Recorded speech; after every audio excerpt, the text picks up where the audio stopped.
SSLC മാത്തമാറ്റിക്സിൽ previous year ക്വസ്റ്റ്യൻസും അതിൻ്റെ സൊല്യൂഷൻസുമാണ് നോക്കുന്നത്.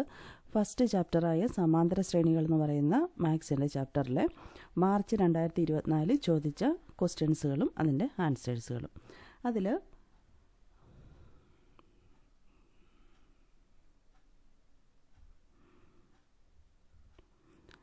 ഒന്നാമത്തെ ക്വസ്റ്റ്യൻ പേപ്പറിൽ മൂന്നാമത്തെ ക്വസ്റ്റ്യനായിട്ട് ചോദിച്ച ക്വസ്റ്റ്യനായിരുന്നു. 2 മാർക്ക് സ്കോർ ഉണ്ടായിരുന്ന ഒരു ക്വസ്റ്റ്യനാണ്. വശങ്ങൾ 1 സെൻറ്റിമീറ്റർ, 2 സെൻറ്റിമീറ്റർ, 3 സെൻറ്റിമീറ്റർ എന്നിങ്ങനെയുള്ള സമചതുരങ്ങളുടെ ചുറ്റളവുകൾ സമാന്തര ശ്രേണിയിലാണ്.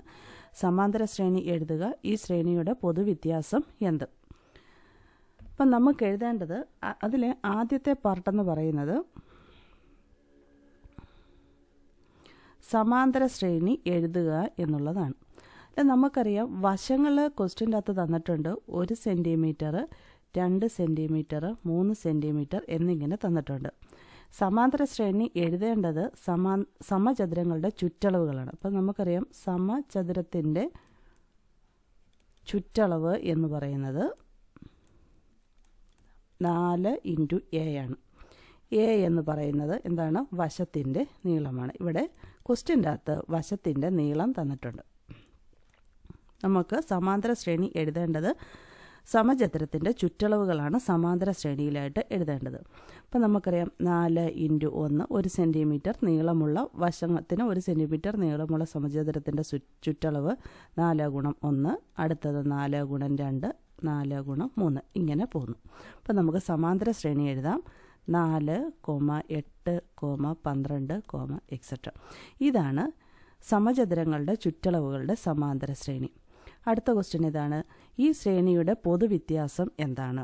പൊതുവ്യത്യാസം എന്താണെന്ന് ചോദിച്ചാൽ ഒരു സമാന്തര ശ്രേണിയിലെ അടുത്തടുത്തുള്ള പദങ്ങൾ തമ്മിലുള്ള വ്യത്യാസം ആണ് പൊതുവ്യത്യാസം. ഒന്നെങ്കിൽ രണ്ടാമത്തെ പദവും ഒന്നാമത്തെ പദവും തമ്മിൽ, അല്ലെങ്കിൽ മൂന്നാമത്തെ പദവും രണ്ടാമത്തെ പദവും തമ്മിൽ. എങ്ങനെയാണെങ്കിലും പദങ്ങളുടെ ഡിഫറൻസ് കണ്ടാൽ മതി. ഒരേ ഒരു നിർബന്ധമേ ഉള്ളൂ. ആ ഡിഫറൻസ് കാണാൻ വേണ്ടി എടുക്കുന്ന ആ 2 പദങ്ങളും ആ 2 സംഖ്യകളും അടുത്തടുത്തുള്ള 2 സംഖ്യകളായിരിക്കണം. അപ്പോൾ പൊതുവ്യത്യാസം കാണാൻ വേണ്ടി നമുക്കിങ്ങനെ എഴുതാം. 8 - 4 = 4. ഇങ്ങനെ എഴുതിയാലും ശരിയാണ്. 12 - 8 = 4. അപ്പോൾ ഈ സമാന്തര ശ്രേണിയുടെ പൊതുവ്യത്യാസം എന്ന് പറയുന്നത് 4 ആണ്. ഇനി അടുത്ത ക്വസ്റ്റ്യൻ. ഒരു സമാന്തര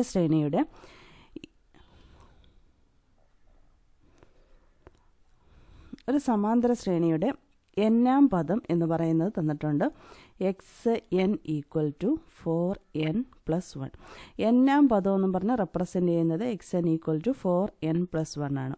ഒരു സമാന്തര ശ്രേണിയുടെ ബീജഗണിത രൂപം എന്ന് പറയുന്നത് xn = an + b. ഈ ഇക്വേഷൻ നമ്മൾ പഠിക്കണം. ഈ ചാപ്റ്ററിൽ ഏറ്റവും ഇമ്പോർട്ടൻ്റ് ആയിട്ടുള്ള ഒരു ഇക്വേഷനാണ് ഒരു സമാന്തര ശ്രേണിയുടെ ബീജഗണിത രൂപം.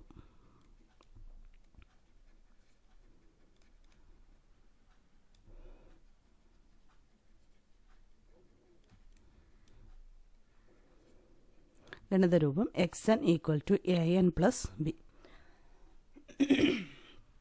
ഇതിൽ a എന്താണ് b എന്താണെന്ന് മനസ്സിലാക്കണം. a എന്ന് പറയുന്നത് പൊതുവ്യത്യാസമാണ്. a എന്ന് പറയുന്നത് പൊതുവ്യത്യാസം. b എന്ന് പറയുന്നത് ആദ്യ പദം മൈനസ് പൊതുവ്യത്യാസം.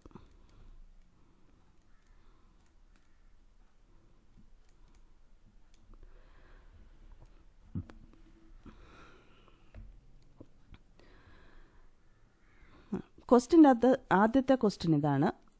9ാമത്തെ ക്വസ്റ്റ്യൻ ആദ്യത്തെ പാർട്ട്. ശ്രേണിയുടെ പൊതുവ്യത്യാസം എഴുതുക.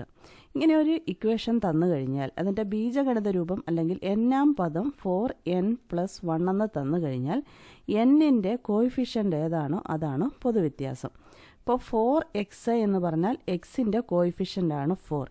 2b എന്ന് പറഞ്ഞാൽ ബിയുടെ കോയിഫിഷ്യൻ്റാണ് 2. അതായത് ഇങ്ങനെ തന്നിരിക്കുന്ന ഈ വേരിയബിളിന് അല്ലെ ചരത്തിന് തൊട്ട് ഇവിടെയായിട്ട് കിടക്കുന്ന ഈ സംഖ്യയെയാണ് കോയിഫിഷ്യൻ്റ് എന്ന് പറയുന്നത്.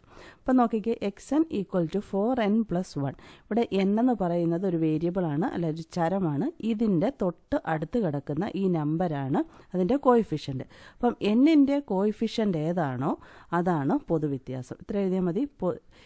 ഇത് ഇക്വേഷൻ എടുത്തത് xn ഈക്വൽ ടു 4n+1. ഒരു സമാന്തര ശ്രേണിയുടെ ബീജഗണിത രൂപം എന്ന് പറയുന്നത് xn ഈക്വൽ ടു an+b ആണ്. ഇവിടെ an+b ആണ്. എന്നിൻ്റെ അടുത്ത് കിടക്കുന്ന a എന്ന് പറയുന്നതാണ് പൊതുവ്യത്യാസം. ഇതുപോലെ എന്നിൻ്റെ അടുത്ത് കിടക്കുന്ന 4 ആണ് ക്വസ്റ്റ്യൻ്റെ അകത്തെ പൊതുവ്യത്യാസം. പൊതുവ്യത്യാസം ഈക്വൽ ടു 4 എന്ന് കിട്ടും. ഇനി ശ്രേണിയുടെ ഒന്നാം പദം എന്ത്? അപ്പം തന്നിരിക്കുന്നതിൻ്റെ അകത്ത് xn ഈക്വൽ ടു 4n+1 ആണ് എന്നാം പദം. ഒന്നാം പദം കണ്ടെത്താൻ എന്നിന് പകരം 1 കൊടുത്താൽ മതി. x1 equal to 4 × 1+1 equal to 4+1 equal to 5. അപ്പം 5 കിട്ടി. ഇനി അടുത്തത്, ഈ ശ്രേണിയുടെ പദങ്ങളെ 4 കൊണ്ട് ഹരിച്ചാൽ കിട്ടുന്ന ശിഷ്ടം എന്ത്? അപ്പോൾ നമുക്ക് ഈ ശ്രേണി എന്ന് എഴുതി നോക്കാം. നമുക്ക് ആദ്യ പദം കിട്ടി 5. ഇതിൻ്റെ കൂടെ പൊതുവ്യത്യാസമായ 4 കൂട്ടി എഴുതി കഴിഞ്ഞ് കഴിഞ്ഞാൽ നമുക്ക് സമാന്തര ശ്രേണി കിട്ടും. അപ്പോൾ 5 4 9, 9 4 13, 13 4 17 എക്സെട്ര. ഇതാണ് സമാന്തര ശ്രേണി. ഇനി ഈ ശ്രേണിയുടെ പദങ്ങളെ 4 കൊണ്ട് ഹരിച്ചാൽ കിട്ടുന്ന ശിഷ്ടം എന്ത്? ഓരോ സംഖ്യയും എടുത്തു നോക്കുക. ഓരോ പദങ്ങൾ 5/4 എത്രയാണ്? 1 ശിഷ്ടം കിട്ടി. ഇനി അടുത്ത സംഖ്യ ഏതാണ്? 9. 9/4 4 2 8 ശിഷ്ടം 1 കിട്ടി. അടുത്തത് 13. 13/4 3 12 ശിഷ്ടം 1. ഇനി അടുത്തത് ഏതാണ്? 17. 17/4 4 16 ശിഷ്ടം 1. അപ്പോൾ ഈ ശ്രേണിയുടെ പദങ്ങളെ 4 കൊണ്ട് ഹരിച്ചാൽ കിട്ടുന്ന ശിഷ്ടം എത്രയാണ്? ശിഷ്ടം 1. ഇങ്ങനെ തന്നെ എഴുതണം. ഈ ശ്രേണിയുടെ ഈ തന്നിരിക്കുന്ന സമാന്തര ശ്രേണിയുടെ കിട്ടിയ സമാന്തര ശ്രേണിയുടെ പദങ്ങളെ 4 കൊണ്ട് ഹരിച്ചാൽ കിട്ടുന്ന ശിഷ്ടം 1.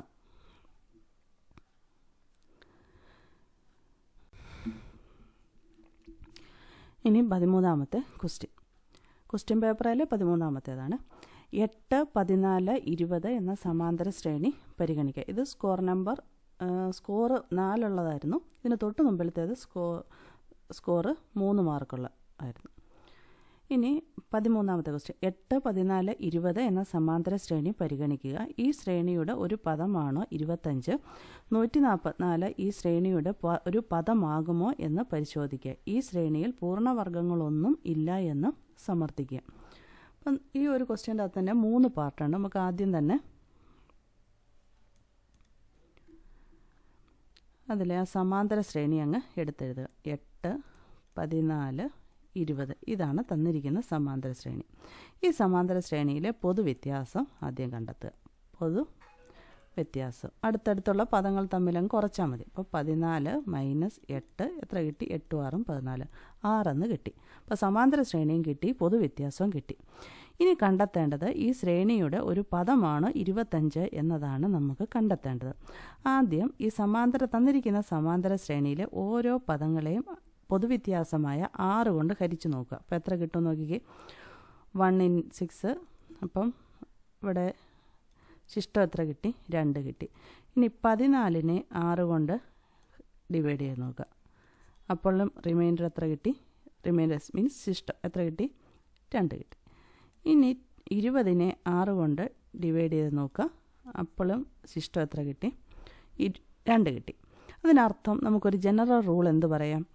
തന്നിരിക്കുന്ന ഈ സമാന്തര ശ്രേണിയിലെ ഓരോ പദത്തെയും പൊതുവ്യത്യാസമായ 6 കൊണ്ട് ഹരിച്ചാൽ ശിഷ്ടം എത്ര കിട്ടണം? 2 കിട്ടണം. അപ്പം നമുക്ക് ഇങ്ങനെയാണെങ്കിൽ ഈ ശ്രേണിയുടെ ഒരു പദമാണോ 25 എന്ന് ചെക്ക് ചെയ്യാൻ എന്ത് ചെയ്താൽ മതി? 25 ഡിവൈഡഡ് ബൈ എന്തുകൊണ്ട് ഹരിക്കണം? പൊതുവ്യത്യാസമായ 6 കൊണ്ട് ഹരിക്കണം. അപ്പം ശിഷ്ടം എത്ര കിട്ടണം? 2 കിട്ടുന്നു എങ്കിൽ അതിനർത്ഥം ഈ ശ്രേണിയിലെ ഒരു പദമാണ് 25. അല്ലെങ്കിൽ 25 എന്ന് പറയുന്ന സംഖ്യ ഈ ശ്രേണിയിലെ ഒരു പദമല്ല. നമുക്ക് നോക്കാം. 6 4 24 ശിഷ്ടം എത്ര കിട്ടി? 1 കിട്ടി. അതുകൊണ്ട് എന്ത് നമുക്ക് പറയാം? 25 ഈ ശ്രേണിയിലെ പദമല്ല.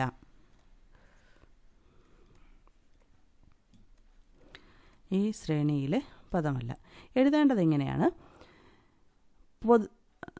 25 എന്ന സംഖ്യയെ പൊതുവ്യത്യാസമായ 6 കൊണ്ട് ഹരിച്ചപ്പോൾ ശിഷ്ടം കിട്ടിയത് 1 കിട്ടേണ്ടത് 2. അതുകൊണ്ട് 25 ഈ ശ്രേണിയിലെ പദമല്ല. അതേപോലെ തന്നെ ബാക്കിയുള്ള ക്വസ്റ്റ്യൻസും.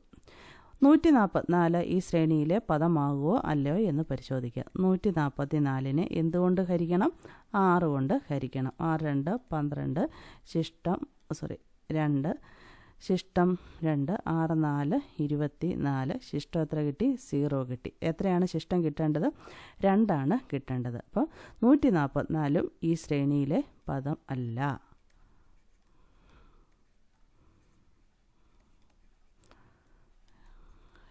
കാരണം എന്താണെന്ന് ചോദിച്ചു കഴിഞ്ഞാൽ 144 എന്ന സംഖ്യയെ പൊതുവ്യത്യാസമായ 6 കൊണ്ട് ഹരിക്കുമ്പോൾ ശിഷ്ടം 0 കിട്ടുന്നത് കൊണ്ട് ഈ ശ്രേണിയിലെ പദമല്ല. കിട്ടേണ്ട ശിഷ്ടം എത്രയാണ്? 2.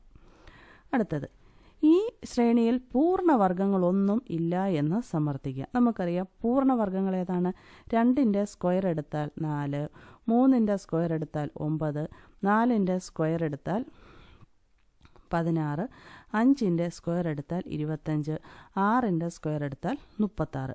4, 9, 16, 25, 36, 49 ഇങ്ങനെ പോകുന്ന സംഖ്യകളെയാണ് നമ്മൾ പൂർണ്ണവർഗ്ഗങ്ങൾ എന്ന് പറയുന്നത്.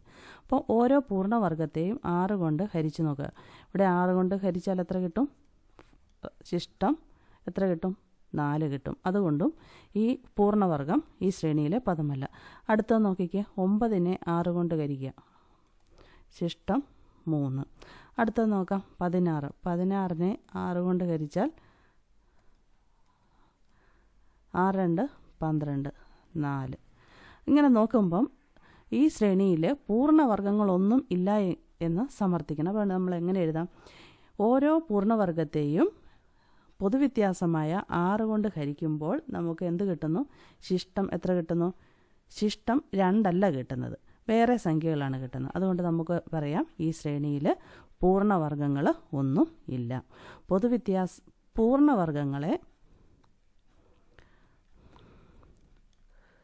പൂർണ്ണവർഗ്ഗങ്ങളെ പൊതുവ്യത്യാസമായ 6 കൊണ്ട് ഹരിക്കുമ്പോൾ ശിഷ്ടം 2 അല്ല കിട്ടുന്നത്. അതുകൊണ്ട് എന്തെന്ന് നമുക്ക് പറയാം? ഈ ശ്രേണിയിൽ പൂർണ്ണവർഗ്ഗങ്ങൾ ഒന്നും ഇല്ല എന്ന് പറയാം. അടുത്ത ക്വസ്റ്റ്യൻ. ഇത് സ്കോർ 5 ഒരു ക്വസ്റ്റ്യനാണ്. ഒരു സമാന്തര ശ്രേണിയുടെ 3-ാം പദം 26, 8-ാം പദം 61. ഈ ശ്രേണിയുടെ പൊതുവ്യത്യാസം കണ്ടെത്തുക. തന്നിരിക്കുന്നത് 3-ാം പദമാണ്. ആദ്യം നമുക്ക് എഴുതാം. 3-ാം പദം 26, 8-ാം പദം 61.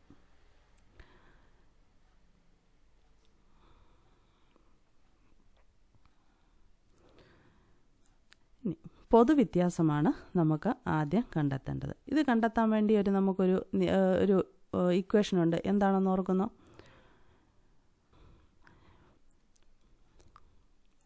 അതായത് പദവ്യത്യാസം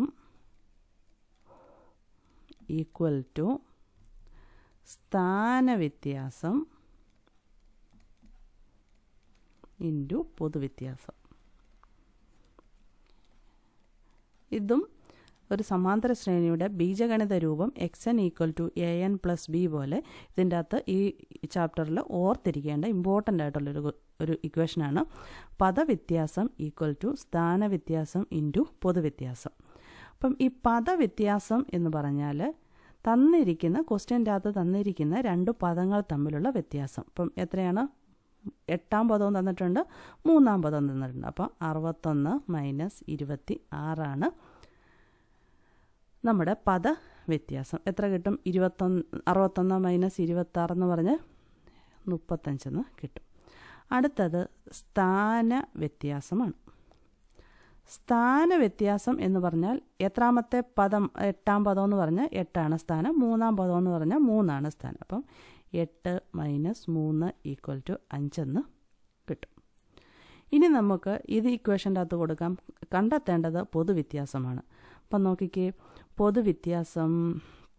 പദവ്യത്യാസം എന്ന് പറയുന്നത് 35 ഈക്വൽ ടു 5 ഇൻറ്റു പൊതുവ്യത്യാസത്തിന് ഞാൻ CD എന്നങ്ങ് കൊടുക്കുക, കോമൺ ഡിഫറൻസ്. ഇനി CD കണ്ടെത്താൻ എന്ത് എഴുതണം? 35 ഡിവൈഡഡ് ബൈ 5. ഇവിടെ ഈക്വൽ ടു 7 എന്ന് കിട്ടും. അപ്പോൾ നമുക്ക് പൊതുവ്യത്യാസം എത്ര കിട്ടി? 7 എന്ന് കിട്ടി. ഇനി അതിൻ്റെ ബി പാർട്ട്. ഈ ശ്രേണിയുടെ ഒന്നാം പദം എന്ത്? ഒന്നാം പദം എന്ത്?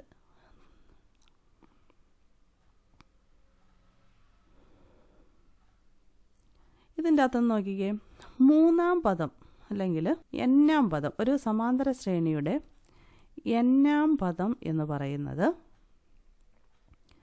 ആദ്യ പദം പ്ലസ് n-1 ഇൻറ്റു പൊതുവ്യത്യാസം ആണ്. ഇതും ഇമ്പോർട്ടൻ്റ് ആയിട്ടുള്ളൊരു ക്വസ്റ്റ്യനാണ്. ഇക്വേഷനാണ്. n-ാം പദം എന്ന് പറയുന്നത് ആദ്യ പദം പ്ലസ് n-1 ഇൻറ്റു പൊതുവ്യത്യാസം. ഇതിൻ്റെ അകത്ത് നമുക്ക് മൂന്നാം പദവും 8-ാം പദവും തന്നിട്ടുണ്ട്. ഏതെടുത്ത് വേണമെങ്കിലും ചെയ്യാം. n-ന് പകരം നമ്മൾ എന്ത് കൊടുക്കുന്നു? 3 കൊടുക്കും. മൂന്നാം പദം നമ്മൾ എടുക്കുന്നു. അപ്പം മൂന്നാം പദം ഈക്വൽ ടു എന്തെഴുതാം? മൂന്നാം പദം ഈക്വൽ ടു ആദ്യ പദം പ്ലസ് n-ന് പകരം 3 കൊടുക്കുക. അപ്പം 3 മൈനസ് 1 ഇൻറ്റു പൊതുവ്യത്യാസം നമ്മൾ കണ്ടെത്തി 7. ഇതിൻ്റെ അകത്തുനിന്ന് നമുക്ക് ബാക്കി കണ്ടെത്താമല്ലോ. ഇവിടെ എഴുതാം. മൂന്നാം പദം എന്ന് പറയുന്നത് ക്വസ്റ്റ്യൻ്റെ അകത്ത് തന്നിട്ടുണ്ട്. 26 ഈക്വൽ ടു ആദ്യ പദം പ്ലസ് 2 ഇൻറ്റു 7. അപ്പോൾ 26 ഈക്വൽ ടു ആദ്യ പദം പ്ലസ് 14. അപ്പോൾ ആദ്യ പദം എങ്ങനെ കണ്ടെത്താം? ആദ്യ പദം equal to 26 minus 14 equal to എത്ര കിട്ടും? 26 മൈനസ് 14 12 എന്ന് കിട്ടും. അപ്പോൾ നമുക്ക് ആദ്യ പദം കിട്ടി. ആദ്യ പദം എന്ന് പറഞ്ഞാലാണ് അതാണ് ഒന്നാം പദം. ഇനി അടുത്ത എന്താണ്? ശ്രേണിയുടെ ബീജഗണിത രൂപം എഴുതുക.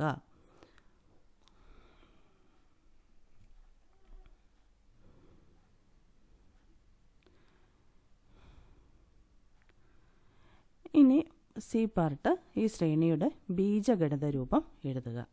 അപ്പം നമുക്കറിയാം, ഒരു സമാന്തര ശ്രേണിയുടെ ബീജഗണിത രൂപം എന്ന് പറയുന്നത് xn equal to an plus b ആണ്.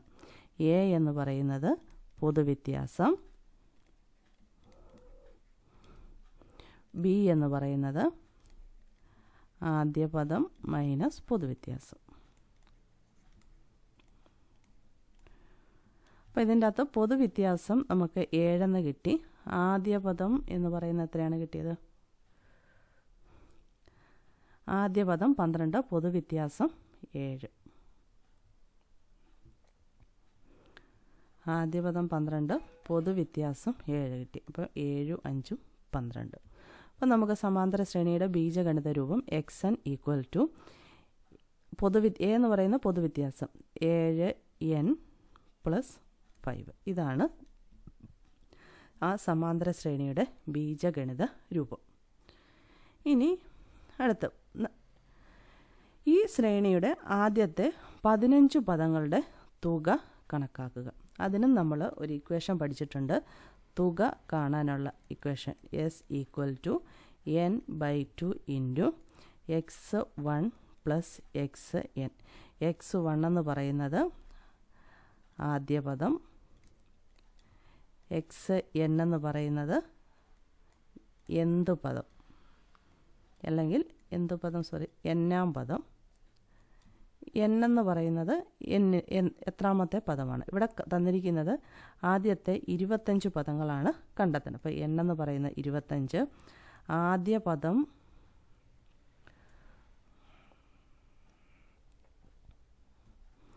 ആദ്യത്തെ 25 ആണോ 15 ആണോ നോക്കട്ടെ.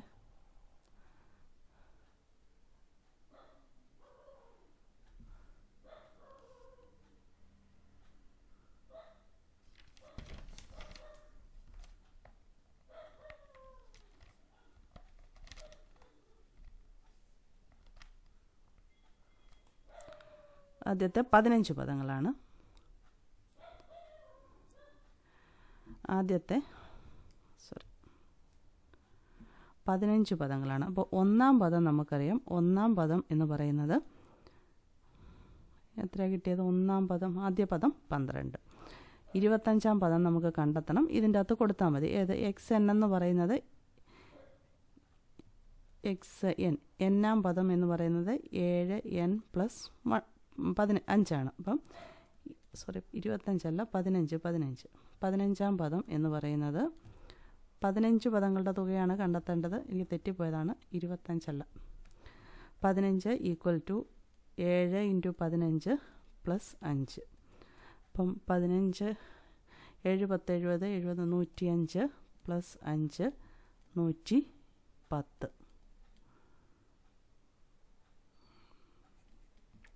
15-ാം പദം 110. അപ്പോൾ നമുക്ക് തുക കാണാം. S = n എന്ന് പറയുന്നത് 15 ആണ്. തെറ്റിക്കില്ല. X 15 110. 15 ÷ 2 × ഒന്നാം പദം 12 + 110 = 15 ÷ 2 × 2 110 + 12 132.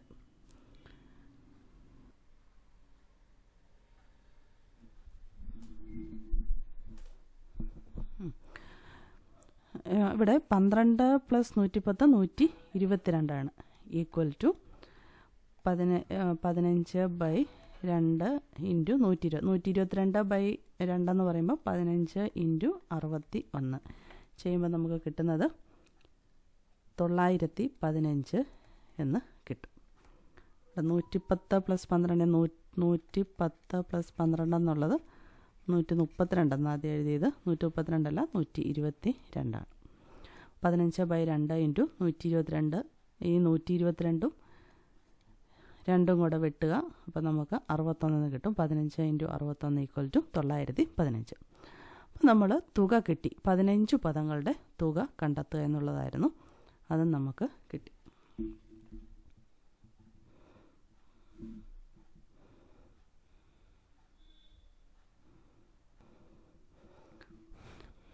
ഇനി 29-ാമത്തെ ക്വസ്റ്റ്യൻ. ഇതും സ്കോർ 5 ഉള്ള ക്വസ്റ്റ്യൻ ആയിരുന്നു. 2 6 8 54 എന്ന ശ്രേണി പരിഗണിക്കുക. ശ്രദ്ധിക്കുക. 2 6 18 54. ഇതിൻ്റെ ആദ്യ പദം 2. രണ്ടാമത്തെ പദം എന്ന് പറഞ്ഞാൽ 2നെ 3 കൊണ്ട് മൾട്ടിപ്ലൈ ചെയ്യുക. ഇത്രയും നാൾ നമ്മൾ പഠിച്ചത് സമാന്തര ശ്രേണിയായിരുന്നു. സമാന്തര ശ്രേണി എന്ന് പറഞ്ഞാൽ ആഡ് ചെയ്ത് അല്ലെ കൂട്ടി പോകുന്നതായിരുന്നു. ഇവിടെ നമ്മൾ ആദ്യ പദം എന്ന് പറയുന്നത് 2, രണ്ടാമത്തെ പദം എന്ന് പറയുന്നത് ആദ്യ പദത്തിനെ 3 കൊണ്ട് മൾട്ടിപ്ലൈ ചെയ്യുക. 2 × 3 = 6. മൂന്നാമത്തെ പദം എന്ന് പറയുന്നത് രണ്ടാമത് കിട്ടിയ പദത്തിൻ്റെ കൂടെ 3 മൾട്ടിപ്ലൈ ചെയ്യുക. അപ്പോൾ 6 × 3 = 18. നാലാമത്തെ പദം എന്ന് പറയുന്നത് 18 × 3 = 54. അങ്ങനെ പദങ്ങൾ കടന്നു പോവുകയാണ്. അപ്പം നോക്കുക. പൂജ്യമല്ലാത്ത ഒരു സംഖ്യകൾ തുടർന്ന് വരുന്ന ഓരോ പദവും അതിൻ്റെ മുമ്പത്തെ പദത്തെ പൂജ്യമല്ലാത്ത ഒരു നിശ്ചിത സംഖ്യ കൊണ്ട് ഗുണിച്ച് കിട്ടുന്ന ശ്രേണിയാണ് സമഗുണിത ശ്രേണികൾ. ഇങ്ങനത്തെ ശ്രേണിക്ക് പറയുന്ന പേരാണ് സമഗുണിത ശ്രേണികൾ എന്ന് പറയുന്നത്. ഓരോ പദത്തെയും ഗുണിക്കുന്ന നിശ്ചിത സംഖ്യയെ ശ്രേണിയുടെ പൊതു ഗുണകം എന്ന് പറയുന്നു. അപ്പോൾ മുകളിൽ കൊടുത്തിരിക്കുന്ന 2 6 18 54 എന്ന സമഗുണിത ശ്രേണിയുടെ ആദ്യ പദം 2ഉം പൊതുഗുണിതം 3ഉം ആകുന്നു.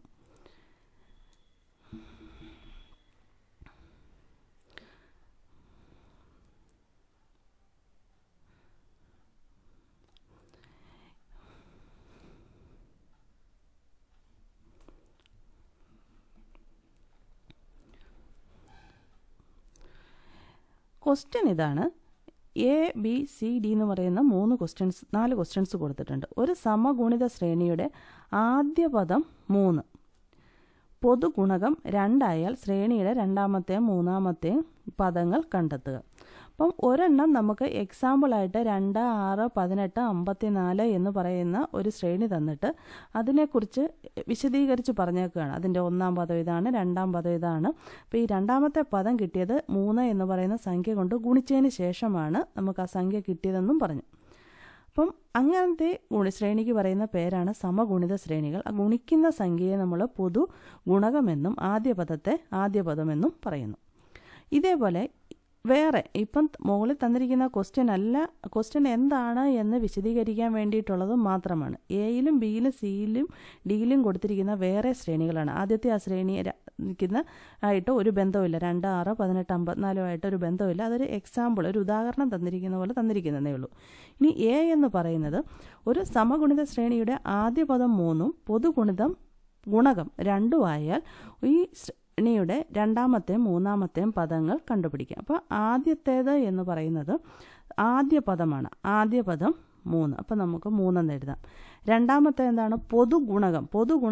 ഗുണകം എന്ന് പറയുന്നത് 2 ആണെങ്കിൽ ഓരോ സംഖ്യയും 2 കൊണ്ട് മൾട്ടിപ്ലൈ ചെയ്താൽ മതി. അപ്പം 3 × 2 6, 6 × 2 12, 12 × 2 24. ഇതാണ് അതിൻ്റെ ശ്രേണി. അപ്പം നമുക്ക് ഇങ്ങനെ എഴുതാം. ആ ശ്രേണിയുടെ രണ്ടാമത്തെയും മൂന്നാമത്തെയും പദങ്ങൾ കണ്ടുപിടിക്കുക. രണ്ടാമത്തെ പദം 6, മൂന്നാമത്തെ പദം 12. അത്രയേ ഉള്ളൂ. ഇനി അടുത്തത് ബി എന്ന് പറയുന്ന പാർട്ട്. ചുവടെ കൊടുത്തിരിക്കുന്നവയിൽ സമഗുണിത ശ്രേണി ആകാവുന്നത് ഏത്? നോക്കിക്കേ, 2, 4, 6, 8. ഇതാണോ നോക്കിക്കേ. 2നെ 2 കൊണ്ട് ഗുണിച്ചാൽ 4 കിട്ടും. 4നെ 2 കൊണ്ട് ഗുണിച്ചാൽ എത്ര കിട്ടണം? 8 കിട്ടണം. അതുകൊണ്ട് ഇത് സമഗുണിത ശ്രേണി അല്ല. അടുത്ത നോക്കുക, 2, 4, 8, 16. 2നെ 2 കൊണ്ട് ഗുണിച്ചാൽ 4 കിട്ടും. 4നെ 2 കൊണ്ട് ഗുണിച്ചാൽ 8 കിട്ടും. 8നെ 2 കൊണ്ട് ഗുണിച്ചാൽ 12 കിട്ടും. അതുകൊണ്ട് ഈ രണ്ടാമത്തെ 2, 4, 8, 16 എന്ന് പറയുന്നത് സമഗുണിത ശ്രേണി ആണ്. ഇനി അടുത്ത നോക്കാം, 1, 4, 9, 16. 1നെ 4 കൊണ്ട് ഗുണിച്ചാൽ 4 കിട്ടും. 4നെ 4 കൊണ്ട് ഗുണിച്ചാൽ എത്ര കിട്ടണം? 16 കിട്ടണം. ഇവിടെ 9 ആണ്. അതുകൊണ്ട് മൂന്നാമത്തേതും സമഗുണിത ശ്രേണി അല്ല. രണ്ടാമത്തേത് മാത്രമാണ് സമഗുണിത ശ്രേണി. അടുത്ത ക്വസ്റ്റ്യൻ, 5, 20, 80, 320 എന്ന സമഗുണിത ശ്രേണിയുടെ പൊതുഗുണകം കണ്ടെത്തുക. ഏത് സംഖ്യ കൊണ്ടാണ് ഗുണിച്ചത് എന്ന് ചെക്ക് ചെയ്താൽ മതി. നോക്കിക്കേ, 5നെ 20 കിട്ടണമെങ്കിൽ എത്ര കൊണ്ട് ഗുണിച്ച് കാണും? 4 കൊണ്ട് ഗുണിക്കണം. ആണല്ലോ. 5, 4, 20. 20, 4, 80. 80, 4, 80 × 4 320. അപ്പം നമ്മുടെ പൊതുഗുണകം എന്ന് പറയുന്നത് എത്രയാണ്? 4 ആണ്. ഇനി അടുത്ത നോക്കിക്കേ, 3, 9, 27 എന്ന സമഗുണിത ശ്രേണിയുടെ അടുത്ത പദം എഴുതുക.